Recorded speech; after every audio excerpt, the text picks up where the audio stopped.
ನಮಸ್ಕಾರ ವೀಕ್ಷಕರೇ, ನ್ಯಾಷನಲ್ ಟಿವಿಗೆ ಸ್ವಾಗತ. ನಾನು ಸ್ವಾತಿ ಸಾಲ್ಯನ್. ಈಗಷ್ಟೇ ಬಿಗ್ ಬಾಸ್ ಪ್ರೋಮೋವನ್ನ ನೋಡ್ಕೊಂಡು ಬಂದೆ. ಬಿಸಿ ಬಿಸಿ ಪ್ರೋಮೋ ಅಂತಾನೆ ಹೇಳ್ಬೋದು. ಯಾಕಂದ್ರೆ ಕ್ಯಾಪ್ಟನ್ಸಿಯ ಬಿಸಿ ಮನೆ ತುಂಬಾ ಹರಡಿದೆ.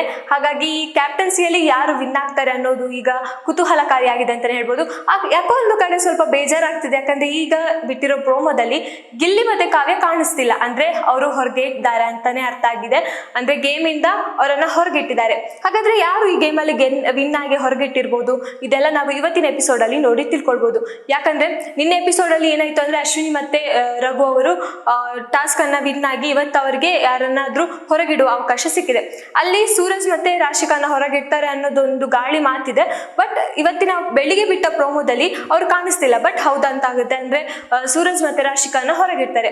ಇಲ್ಲಿ ರಾಶಿಕಾ ಅವರನ್ನು ಮತ್ತೆ ಸೂರಜನ ಹೊರಗಿಟ್ಟಿದ್ದು ಗಿಲ್ಲಿ ಮತ್ತೆ ಕಾವ್ಯರಿಗೆ ಕರ್ಮ ರಿಟರ್ನ್ಸ್ ಅಂತಾನೆ ಹೇಳ್ಬೋದು. ಯಾಕಂದ್ರೆ ಸೂರಜ್ ಮತ್ತೆ ರಾಶಿಕಾ ಅವರಿಗೆ, ಯಾಕಂದ್ರೆ ಇವರು ಫಸ್ಟ್ ಡಿಸ್ಕಸ್ ಮಾಡಿರ್ತಾರೆ, ನಾವೇನಾದ್ರೂ ಆಗ್ಲಿ ಗಿಲ್ಲಿ ಮತ್ತೆ ಕಾವ್ಯವನ್ನ ಹೊರಗಿಡ್ಬೇಕು ಅನ್ನೋದೊಂದು ಡಿಸ್ಕಷನ್ ಆಗಿರ್ತದೆ ಅವರ ಮಧ್ಯೆ. ಸೊ ಆ ಕಾರಣಕ್ಕಾಗಿ ಇಲ್ಲಿ ರಾಶಿಕಾ ಮತ್ತೆ ಸೂರಜ್ಗೆ ಕರ್ಮ ರಿಟರ್ನ್ಸ್ ಆಗಿದೆ ಅಂತಾನೆ ಹೇಳ್ಬೋದು. ಹಾಗಾಗಿ ಸೂರಜ್ ಮತ್ತೆ ರಾಶಿಕಾ ಅವರು ಗೇಮ್ ಅಲ್ಲಿ ಕಂಟಿನ್ಯೂ ಆಗಲ್ಲ ಇವತ್ತಿನ ಬೆಳಿಗ್ಗೆ ಪ್ರೋಮೋದಲ್ಲಿ ನೋಡಿದ್ವಿ. ಬಟ್ ಬೆಳಗಿನ ಪ್ರೋಮೋದಲ್ಲೂ ಅಷ್ಟೇ ಸಾಕಷ್ಟು ಜಗಳಗಳಾಯ್ತು. ರಕ್ಷಿತಾ ಮತ್ತೆ ಧ್ರುವಂತ್ ನಡುವೆ ಸಾಕಷ್ಟು ಮಾತುಗಳಾಯ್ತು. ರಕ್ಷಿತಾ ಯಾಕೋ ಬೇಕಂತ ಓವರ್ ಆಕ್ಟಿಂಗ್ ಮಾಡ್ತಿದ್ದಾರೆ ಅಂತ ಅನಿಸ್ತಾ ಇತ್ತು. ಧ್ರುವಂತ್ ಅವ್ರ ಉಸ್ತುವಾರಿ ತುಂಬಾ ಚೆನ್ನಾಗಿ ಮಾಡ್ತಾರೆ, ಎಲ್ಲರಿಗೂ ಗೊತ್ತು. ಈ ಅವರನ್ನ ಯಾರು ಕೂಡ ಚೂಸ್ ಮಾಡಿರಲ್ಲ, ಅಂದ್ರೆ ಅವರನ್ನ ಪಾರ್ಟ್ನರ್ ಆಗಿ ಯಾರು ಚೂಸ್ ಮಾಡಿರಲ್ಲ. ಬಟ್ ಅವರ ಜೊತೆ ಮಾತಾಡಿದಾಗ ಅಶ್ವಿನಿ ಅವ್ರು ಹೇಳ್ತಾರೆ, ನಾನು ಧ್ರುವಂತನ್ನೇ ಸೆಲೆಕ್ಟ್ ಮಾಡ್ತಿದ್ದೆ ಅಂತ ಹೇಳ್ತಾರೆ. ಬಟ್ ಸೆಲೆಕ್ಟ್ ಯಾಕೆ ಮಾಡಿಲ್ಲ ಅಂದ್ರೆ ಅವರು ಜಸ್ಟ್ ಅವ್ರ ಹತ್ರ ಮಾತ್ರ ಹೇಳ್ತಿರೋದು. ಬಟ್ ಅವ್ರಿಗೆ ಮನಸ್ಸಿರ್ಲಿಲ್ಲ ಧ್ರುವಂತನ ಸೆಲೆಕ್ಟ್ ಮಾಡಕ್ಕೆ. ಯಾಕೋ ಒಂದು ಬೇಜಾರಾಗಬಾರ್ದು ಅನ್ನೋ ರೀತಿಯಲ್ಲಿ ಮಾತಾಡ್ತಾರೆ. ಆದ್ರೆ ಅಶ್ವಿನಿ ಅವರು ಇಲ್ಲಿ ಕಳ್ಳಾಟವನ್ನ ಆಡ್ತಿದ್ದಾರೆ ಅಂತ ಅನಿಸ್ತಾ ಇತ್ತು. ನೋಡಿದಾಗ್ಲೂ ಗೊತ್ತಾಗುತ್ತೆ. ಯಾಕಂದ್ರೆ ಅವ್ರ ಜೊತೆ ಹೋಗಿ ಚೆನ್ನಾಗಿರೋದು, ಆಮೇಲೆ ಅವ್ರಿಗೇನೆ ಹಿಂದೆ ಮಾತಾಡೋದು, ಈ ತರ ಸಾಕಷ್ಟು ವಿಷಯಗಳು ನಡೆದಿತ್ತು ಈ ಹಿಂದೆನೋ ಬಿಗ್ ಬಾಸ್ ಅಲ್ಲಿ. ಬಟ್ ಜಾನ್ವಿ ಅವರು ಹೋದಾದ ನಂತರ ಅಶ್ವಿನಿ ಅವರು ತುಂಬಾ ಸಪ್ಪೆ ಆಗಿದ್ದಾರೆ, ಅದು ಕೂಡ ಕಾಣಿಸ್ತಾ ಇದೆ. ತುಂಬಾ ನೆನಪಾಗ್ತಿರ್ಬೋದು ಅಶ್ವಿನಿ ಅವರಿಗೆ ತಮ್ಮ ಬೆಸ್ಟ್ ಫ್ರೆಂಡ್ ಆಗಿದ್ದಂತಹ ಜಾನ್ವಿ ಅವರು ಮನೆಯಿಂದ ಹೊರಗೆ ಹೋದ ತಕ್ಷಣದಿಂದ ತುಂಬಾ ಸಪ್ಪೆ ಆಗಿದ್ದಾರೆ. ಇಲ್ದಿದ್ರೆ ಅವ್ರದ್ದೇನಾದ್ರೂ ಒಂದು ಕಿತಾಪತಿ ಆಗ್ತಾ ಇತ್ತು. ಯಾಕಂದ್ರೆ ಮನೆಯಲ್ಲಿ ಇಬ್ರು ಸೇರ್ಕೊಂಡು ಏನಾದ್ರೂ ಒಂದು ಕಿತಾಪತಿ ಮಾಡೋದಾಗಿರ್ಬೋದು, ಅಥವಾ ಪ್ರತಿಯೊಬ್ರು ಯಾರಾದ್ರ ಬಗ್ಗೆ ಒಂದು ಗಾಸಿಪ್ ಮಾಡೋದಾಗಿರ್ಬೋದು. ಈ ತರ ನೋಡಿದಾಗ ನಮಗೂ ಒಂಥರ ಖುಷಿ ಆಗ್ತಿತ್ತು. ಅಂದ್ರೆ ಏನ್ ಮಾತಾಡ್ತಿರ್ಬೋದು, ಇದಕ್ಕೆ ಏನಾದ್ರು ಹೇಳ್ತಾರ ಸುದೀಪ್ ಅವ್ರು, ಏನಾದ್ರು ಮಾತಾಡ್ತಾರೆ, ಈ ವಿಷಯನ ಕೆದಕ್ತಾರ, ಆ ತರ ನೋಡಿದಾಗ ಅಂದ್ರೆ ಮನೆಯವರಿಗೆ ಗೊತ್ತಾಗದಾಗೆ ಮಾತಾಡ್ತಿರುವಂತಹ ವಿಷಯ ಸುದೀಪ್ ಅವರು ವೀಕೆಂಡ್ ಅಲ್ಲಿ ಎತ್ತಾರೆ. ಸೊ ಹಾಗಾಗಿ ನಮಗೂ ಒಂದರ ಕ್ಯೂರಿಯಾಸಿಟಿ ಇತ್ತು, ಸುದೀಪ್ ಅವರು ಈ ವಿಷಯವನ್ನ ಎತ್ತಬೇಕಿತ್ತು, ಈ ವಿಷಯದ ಬಗ್ಗೆ ಮಾತಾಡ್ಬೇಕು ಅಂತ ನಮಗೂ ಒಂದು ಕ್ಯೂರಿಯಾಸಿಟಿ ಇರ್ತಿತ್ತು. ಹಾಗೇನೆ ಆಗ್ತಾ ಬರ್ತಿತ್ತು. ವೀಕೆಂಡ್ ಅಲ್ಲಿ ಕೆಲವೊಂದು ವಿಷಯಗಳ ಬಗ್ಗೆ ಸುದೀಪ್ ಅವರು ಹೆಸರು ಅದ್ರಲ್ಲೂ ಕೇಳಿದ್ದಾರೆ. ಆಮೇಲೆ ಒಂದು ಟಾಂಟ್ ಕೊಟ್ಟು ಹೇಳಿದ್ದಾರೆ. ಈಗ ಕಾಸ್ಟ್ಯೂಮ್ ವಿಷಯ ಬಂದಾಗ ಅದು ಜಾನ್ವಿ ಅವ್ರಿಗೆ ಒಂದು ಟಾಂಟ್ ಕೊಟ್ಟಾಗಿತ್ತು. ಆಮೇಲೆ ಚಾನಲ್ ವಿಷಯ ಬಂದಾಗ್ಲೂ ಅಷ್ಟೇ ಜಾನ್ವಿ ಅವ್ರಿಗೆ ಒಂದು ಟಾಂಟ್ ಕೊಟ್ಟನ್ನ ಹೇಳ್ತಾರೆ. ಸೊ ಹಾಗಾಗಿ ಎಷ್ಟೋ ವಿಷಯಗಳನ್ನ ಅಲ್ಲಿ ಟಾಂಟ್ ಕೊಟ್ಟು ಹೇಳೋದು ಸುದೀಪ್ ಅವ್ರು ಮಾಡ್ತಾ ಇರ್ತಾರೆ. ಹಾಗಾಗಿ ಈ ಒಂದು ಅವರ ಇಬ್ಬರ ಬಾಂಡಿಂಗ್ ಈಗ ಮನೆಯಲ್ಲಿಲ್ಲ. ಜಾನ್ವಿ ಅವ್ರು ಹೊರಗೆ ಬಂದಿದ್ದಾರೆ, ಅದು ಯಾಕೋ ತುಂಬಾ ಬೇಜಾರಾಗ್ತಿದೆ ನಮಗೂ ನೋಡೋಕೆ. ಇಲ್ಲದಿದ್ರೆ ಅವರ ಒಂದು ಮಾತುಕತೆ ಗಾಸಿಪ್ಗಳನ್ನ ಕೇಳೋಕೆನೆ ತುಂಬಾ ಹಿತ ಅನಿಸ್ತಿತ್ತು ಈ ಬಿಗ್ ಬಾಸ್ ಅಲ್ಲಿ.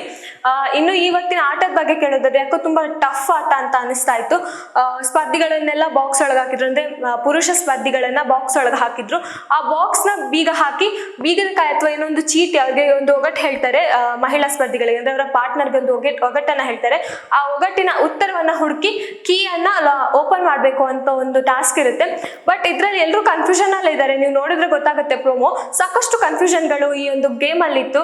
ಅಂದ್ರೆ ಕೆಲವರಿಗೆ ಒಗಟ್ಟು ಗೊತ್ತಾಗಿದೆಯೋ ಇಲ್ವಾ, ಅಥವಾ ಅದು ಒಗಟ್ಟಿಗೆ ಉತ್ತರ ಏನು ಅನ್ನೋದು ಗೊತ್ತಿದೆಯೋ ಇಲ್ವಾ.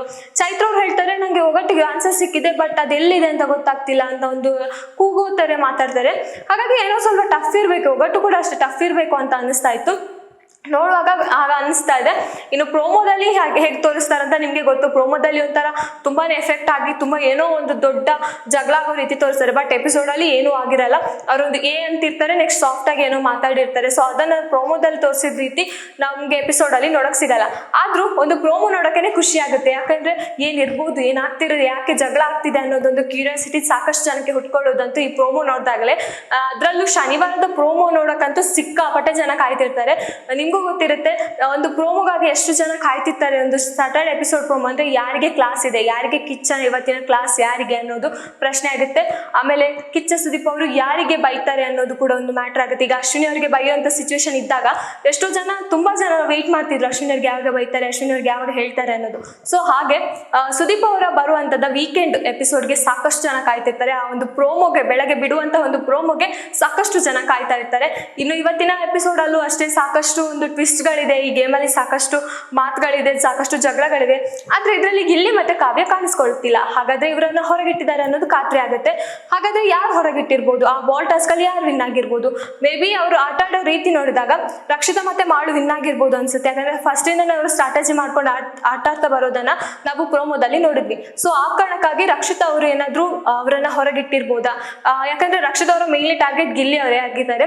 ನಾಮಿನೇಷನ್ ಇಂದ ಅವತ್ತು ಕಿಚ್ಚನ ಚಪ್ಪಾಳೆ ಸಿಕ್ಕಿದ್ರಿಂದನೂ ಕೂಡ ರಕ್ಷಿತಾ ಅವರ ಟಾರ್ಗೆಟ್ ಗಿಲ್ಲಿನೇ. ಅದ್ ಯಾಕಂತ ನಮಗೂ ಗೊತ್ತಿಲ್ಲ, ಗೊತ್ತಾಗ್ತಾನೂ ಇಲ್ಲ ಯಾಕೆ ಆ ಟಾರ್ಗೆಟ್ ಅನ್ನ ಮಾಡ್ತಿದ್ದಾರೆ ಗಿಲ್ಲಿ ವಿರುದ್ಧ. ಗಿಲ್ಲಿಯನ್ನ ಟಾರ್ಗೆಟ್ ಮಾಡಿದ್ರೆ ನಾನೇನಾದ್ರೂ ಎದ್ದು ಕಾಣಿಸ್ತೀನಿ ಅಥವಾ ಕಿಚ್ಚನ ಚಪ್ಪಾಳೆ ಸಿಕ್ಕಿದ್ದು ಈ ಕಾರಣಕ್ಕಂತ ಅನ್ಕೊಂಡು ತಪ್ಪು ಕಲ್ಪನೆಯಲ್ಲಿ ಏನಾದ್ರು ರಕ್ಷಿತಾ ಅವರು ಜೀವಿಸ್ತಿದಾರ ಅನ್ನೋದು ಪ್ರಶ್ನೆ ಆಗುತ್ತೆ. ನಿನ್ನೆನೂ ಕೂಡ ಅಷ್ಟೇ ಸಾಕಷ್ಟು ನಿಯಮಗಳನ್ನ ಬ್ರೇಕ್ ಮಾಡ್ತಾರೆ. ಸೊ ಈ ವಿಚಾರ ಬಂದಾಗ ರಕ್ಷಿತಾ ಅವರೆಲ್ಲೋ ಅವರ ಗೇಮಿನ ಹಾದಿಯನ್ನ ತಪ್ಪಿದ್ದಾರೆ ಅನ್ನೋದು ಎದ್ದು ಕಾಣಿಸ್ತಾ ಇದೆ. ಅವರು ಮೊದಲಿನ ಹಾಗೆ ಆಟ ಆಡ್ತಾ ಬರ್ತಿದ್ರೆ ಈಗ ಅವರ ಆಟ ಯಾಕೋ ತುಂಬಾ ಕುಗ್ತಾ ಇದೆ.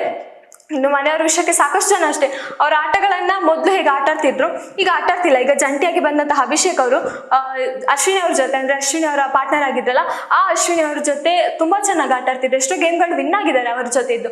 ಬಟ್ ಈಗ ಅಭಿ ಅವರು ತುಂಬಾ ಡಲ್ ಆಗಿದ್ದಾರೆ. ಯಾಕಂದ್ರೆ ಜಂಟಿಯಿಂದ ಬಂದದ್ದು ಅಭಿ ಅವರು ತುಂಬಾ ಡಲ್ ಆಗಿದ್ದಾರೆ. ಹಾಗಾದ್ರೆ ಜಂಟಿಯಿಂದ ಮಾತ್ರ ಅಭಿ ಅವ್ರು ಗೆಲ್ಲೋಕ್ ಸಾಧ್ಯನಾ? ಅವ್ರಿಗೆ ಯಾರಾದ್ರೊಂದು ಸಪೋರ್ಟಿವ್ ಇದ್ರೆ ಮಾತ್ರ ಗೆಲ್ಲೋಕ್ ಸಾಧ್ಯನಾ? ಇಲ್ಲ, ಅಭಿ ಅವ್ರಿಗೆ ಯಾರೊಂದು ಕ್ವಾಲಿಟಿ ಏನಿದೆ, ಆ ಒಂದು ವಿನ್ ಆಗುವಂತಹ ಒಂದು ಸಾಧ್ಯತೆ ಸಾಕಷ್ಟು ಇದೆ. ಬಟ್ ಅವರೆಲ್ಲೂ ಅವರು ಅದನ್ನ ಬಳಸ್ಕೊಳ್ತಿಲ್ಲ. ಯಾಕೋ ಒಂಥರ ಮೂಲೆ ಗುಂಪಾಗಿರ್ತಾರೆ ಕಾಣಿಸ್ತಿದ್ದಾರೆ. ಹಾಗೆ ಮನೆಯಲ್ಲಿ ಎಲ್ಲ ಸ್ಪರ್ಧಿಗಳ ಗೇಮ್ ಅನ್ನ ನೋಡಿದಾಗ ಎಲ್ಲರೂ ತುಂಬಾ ಚೆನ್ನಾಗಿ ಆಟ ಆಡ್ತಿದ್ದಾರೆ. ಇವತ್ತಿನ ಗೇಮು ಅಷ್ಟೇ ಅಶ್ವಿನಿ ಅವರಾಗಿರ್ಬೋದು, ಚೈತ್ರ ಅವರಾಗಿರ್ಬೋದು, ಅಂದ್ರೆ ಸ್ಪಂದನ ಅವರ ರೀಪ್ಲೇಸ್ ಆಗಿ ಈಗ ಚೈತ್ರ ಅವರ ಅಭಿಷೇಕ್ ಅವರ ಪಾರ್ಟ್ನರ್ ಆಗಿದ್ದಾರೆ. ಸೊ ಅವರ ಆಟಗಳಾಗಿರ್ಬೋದು ಸಾಕಷ್ಟು ತುಂಬಾ ಚೆನ್ನಾಗಿದೆ. ಬಟ್ ಈ ಒಂದು ಟಾಸ್ಕ್ ಅಲ್ಲಿ ಯಾರಾದ್ರೂ ವಿನ್ ಆದ್ರೆ ಕ್ಯಾಪ್ಟನ್ಸಿಗೆ ಓಟಕ್ಕೆ ಯಾರು ಹೋಗ್ತಾರೆ, ಯಾರ ಕ್ಯಾಪ್ಟನ್ಸಿಯನ್ನ ಮತ್ತೆ ನೋಡ್ಬೋದು ನಾವು. ಅಂದ್ರೆ ಈಗ ರಘು ಅವರೇ ಇದ್ದಾರೆ, ಅಂದ್ರೆ ರಿಪೀಟೆಡ್ ಕ್ಯಾಪ್ಟನ್ ಆಗಿರುವಂತಹ ರಘು ಅವರು ಮತ್ತೆ ಮಾಳು ಅವರಿದ್ದಾರೆ. ಸೊ ಇವರಿಬ್ರಿಗೆ ಏನಾದ್ರೂ ಚಾನ್ಸ್ ಸಿಗುತ್ತಾ ಮತ್ತೆ ಕ್ಯಾಪ್ಟನ್ ಆಗುವಂತದ್ದು? ಈ ನೋಡಿ ಸರ್ಕಲ್ ಅಲ್ಲಿ ಯಾವ ತರ ಆಗಿದೆ ಅಂದ್ರೆ ಬಿಗ್ ಬಾಸ್ ಅಲ್ಲಿ ರಿಪೀಟೆಡ್ ಕ್ಯಾಪ್ಟನ್ ಗಳೇ ಆಗ್ತಿದ್ದಾರೆ, ಬೇರೊಬ್ರು ಯಾರು ಆಗಕ್ಕೆ ಬಿಡ್ತಿಲ್ಲ ಅನ್ನೋದು ಪರ್ಸನಲ್ ಗ್ರಡ್ಜ್ ಇಂದ ಒಬ್ರನ್ನ ಆಗಕ್ ಪಾರ್ಟ್ನರ್ ಅಂದ್ರೆ ಕ್ಯಾಪ್ಟನ್ ಆಗಕ್ಕೆ ಯಾರು ಬಿಡ್ತಿಲ್ಲ. ಸೊ ಈ ಕಾರಣ ನೋಡಿದಾಗ ಇಲ್ಲಿ ಮತ್ತೆ ರಿಪೀಟೆಡ್ ಕ್ಯಾಪ್ಟನ್ಗಳೇ ಆಗಿರ್ತಾರೆ. ಹಾಗಾಗಿ ಧನುಷ್ ಅವರು 2 ಬಾರಿ ಆದ್ರು, ಆಮೇಲೆ ರಘು ಅವರು ಅಷ್ಟೇ 2 ಬಾರಿ ಆದ್ರು. ಮಾಳು ಅವ್ರು ಏನಾದ್ರು 2 ಬಾರಿ ಈ ಸಲ ಕ್ಯಾಪ್ಟನ್ ಆಗ್ತಾರ? ಕ್ಯಾಪ್ಟನ್ ಆದ್ರೆ ಏನೆಲ್ಲ ಬದಲಾವಣೆ ಮಾಡ್ಬೋದು ಅವ್ರು? ಯಾಕಂದ್ರೆ ಅವರ ಕ್ಯಾಪ್ಟನ್ಸಿಗೆ ತುಂಬಾ ಅಸಮಾಧಾನ ಇತ್ತು ಎಲ್ರಿಗೂ, ಅವ್ರ ಕ್ಯಾಪ್ಟನ್ಸಿ ಚೆನ್ನಾಗಿ ಮಾಡಿಲ್ಲ ಅನ್ನೋದು. ಸೊ ಆ ಕಾರಣಕ್ಕಾಗಿ ಈ ಒಂದು ಎಪಿಸೋಡ್ ಅಲ್ಲಿ ಅಂದ್ರೆ ಈ ವಾರ ಅವ್ರೇನಾದ್ರು ಕ್ಯಾಪ್ಟನ್ ಆದ್ರೆ ಏನೆಲ್ಲ ಸರಿ ಮಾಡ್ಬೋದು? ಮಾಳು ಅವ್ರು ಏನಾದ್ರು ಇನ್ನೂ ಕೂಡ ಹೆಚ್ಚು ಮಾತಾಡ್ತಾರ? ಲಾಸ್ಟ್ ವೀಕ್ ಅಂದ್ರೆ ಲಾಸ್ಟ್ ಇದಕ್ಕಿಂತ ಮುಂಚೆ ಸೆಕೆಂಡ್ ವೀಕ್ ಅಲ್ಲಿ ಏನಾದ್ರು ತುಂಬಾ ಚೆನ್ನಾಗಿ ಮಾತಾಡಿದ್ರು, ಜಗಳಗಳಾಯ್ತು ಮಾಳು ಮತ್ತೆ ರಿಷಾ ಅವ್ರಿಗೆ. ಸೊ ಆ ತರ ನೋಡಿದಾಗ ಮಾಳು ಅವರು ತನ್ನ ಧ್ವನಿಯನ್ನ ಎತ್ತಾರ ಅನ್ನೋದು ಕೂಡ ನಾವು ನೋಡ್ಬೇಕು. ಇನ್ನು ಇವತ್ತಿನ ಎಪಿಸೋಡ್ ಅಂದ್ರೆ ಇವತ್ತಿನ ಸಂಚಿಕೆಯಲ್ಲಿ ಗೇಮ್ ಯಾವ ತರ ಇರುತ್ತೆ, ಯಾರು ವಿನ್ ಆಗ್ತಾರೆ ಅನ್ನೋದು ತುಂಬಾ ಕ್ಯೂರಿಯಾಸಿಟಿ ಇದೆ. ಯಾಕಂದ್ರೆ ಇದು ತುಂಬಾ ಟಫೆಸ್ಟ್ ಗೇಮ್ ಅಂತಾನೆ ಹೇಳ್ಬೋದು. ಮನೆ ಅಂದ್ರೆ ಪುರುಷ ಸ್ಪರ್ಧಿಗಳೆಲ್ಲ ಬಾಕ್ಸ್ ಒಳಗೆ ಮಲಗಿರ್ತಾರೆ, ಅವರನ್ನ ಲಾಕ್ ಮಾಡಿರ್ತಾರೆ. ಮಹಿಳಾ ಸ್ಪರ್ಧಿಗಳು ಅಂದ್ರೆ ಅವರ ಪಾರ್ಟ್ನರ್ಗಳು ಅವರನ್ನ ಉಳಿಸ್ಕೋಬೇಕು, ಅಂದ್ರೆ ಅವರನ್ನ ಬಾಕ್ಸ್ ಇಂದ ಮೇಲೆ ಎತ್ತಬೇಕು ಅನ್ನೋ ಒಂದು ಟಾಸ್ಕ್ ಇರುತ್ತೆ. ಸೊ ಈ ಟಾಸ್ಕ್ ಅಲ್ಲಿ ಯಾರು ವಿನ್ ಆಗ್ತಾರೆ ಅನ್ನೋದು ನಾವು ಕಾದ್ ನೋಡ್ಬೇಕು. ಆ ಒಂದು ಇವತ್ತಿನ ಟಾಸ್ಕ್ ಅನ್ನು ನೋಡೋಕೆ ನಾವು ಇವತ್ತಿನ ಎಪಿಸೋಡ್ ಕೂಡ ನೋಡ್ಬೇಕು. ಸೊ ಇನ್ನಷ್ಟು ಸುದ್ದಿಗಳಿಗಾಗಿ ನೋಡ್ತಾ ಇರಿ ನ್ಯಾಷನಲ್ ಟಿವಿ. ಧನ್ಯವಾದಗಳು.